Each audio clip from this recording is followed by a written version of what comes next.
Hey everybody, today let's talk about your vessel. So your vessel is what you can comfortably hold or receive or feel. And so when you learn more about attachment styles, and they are usually born out of our subconscious programming and what we experience as children from typically age 0 to 7, is when our brain was laying down pathways and making connections, and which then creates our subconscious mind, which is our subconscious programming. 80% of that is stored in our nervous system, 20% in the brain. So it's not like you can think your way through things logically. You have to actually feel. And since we were young children, we really haven't been educated, supported to feel and acknowledge feelings. And oftentimes we were also being raised by adults who weren't very connected to their feelings whatsoever.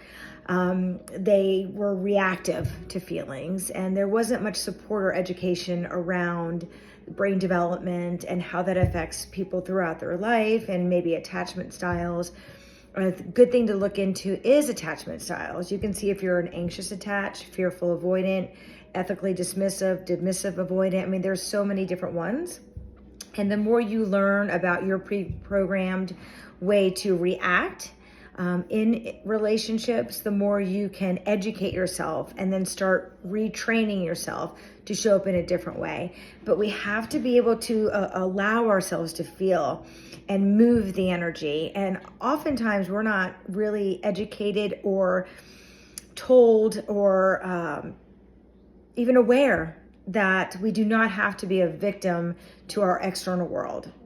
A lot of times we go throughout the day, we wake up, we connect to the outside world, we're on our phone, we don't take that time to really connect inside and address how we're feeling, and then raise our baseline to really work on, changing the feelings in your heart, which is a magnet. So you want it to be open to receive. And a lot of times if we're leading with fear or doubt, we don't believe it's a possibility. We're worried about the future, or we're tied back to the past and going through different patterns and over again. And the same lesson shows up until we show up in a different way and then break that pattern.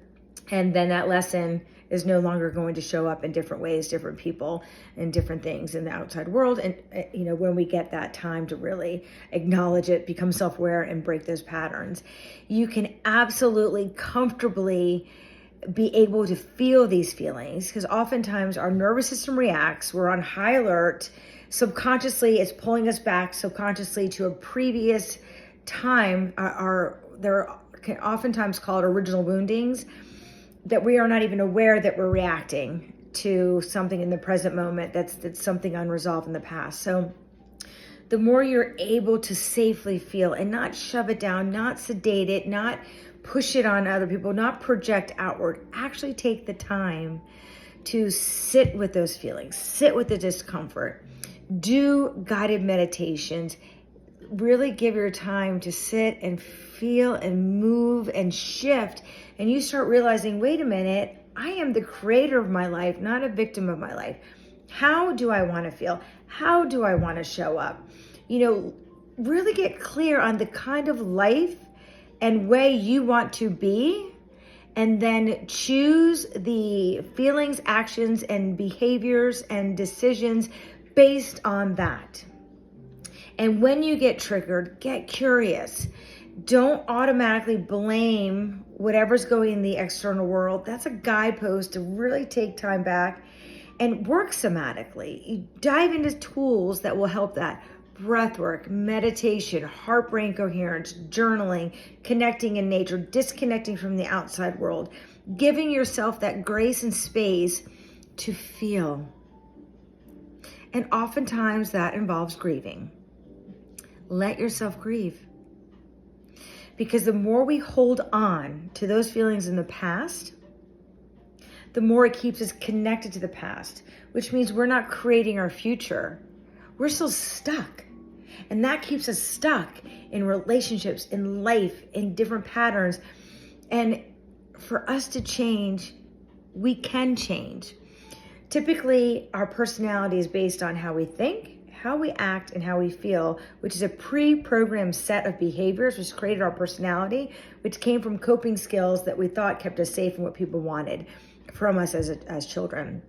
So now with this awareness, we start changing how we think, how we act, and how we feel, which will then change our personality that will change and call in a different future reality.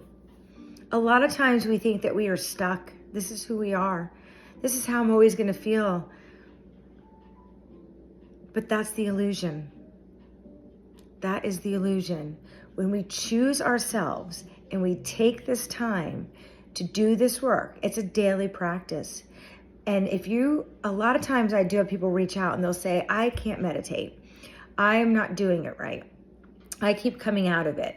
Yes, that means you are doing it right. It's just practicing. It's going and being aware of, okay, my body is conditioned to not feel peace. Something must be wrong. That's just your subconscious survival nervous system dysregulation.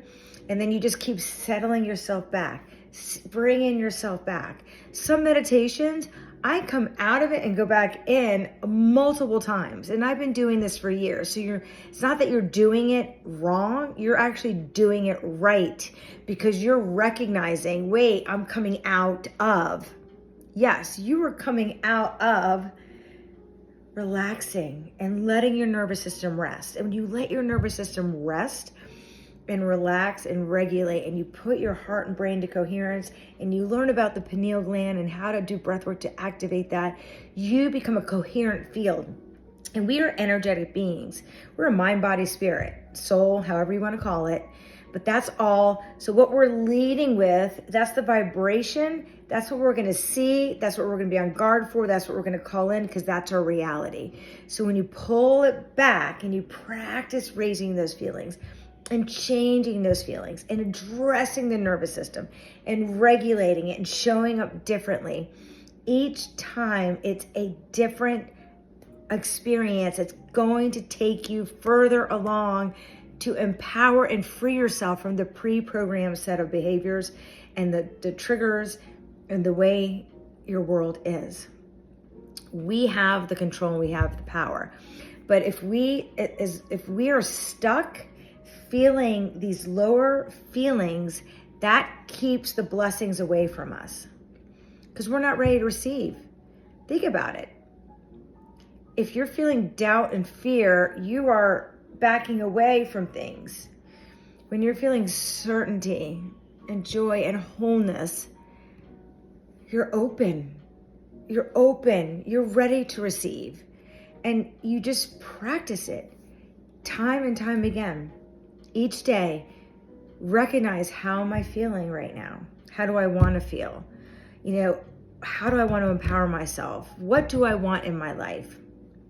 And then you back away from anything that's going to stand in your way and you lean forward to the life you want. And anyone can do this work. You don't have to be too old, too sick. If you're open and aware and wanting to do this work, this will be life-changing to you. Life-changing. You can regulate your nervous system, which will rewire your brain, which will change your energy. And when you change your energy, you change your life. So look into it, practice, believe in yourself, choose yourself. Instead of doubt and fear, switch it in your body to certainty. Certainty that no matter what is going on right now, it's for my greatest good. No matter what I'm seeing or experiencing or feeling, I can change that, and it's for my good. It's for my greatest good. It's getting me to where I want to go. So keep going. And there's lessons and blessings on the other side of trauma, and you can absolutely change your life for the better. Talk soon.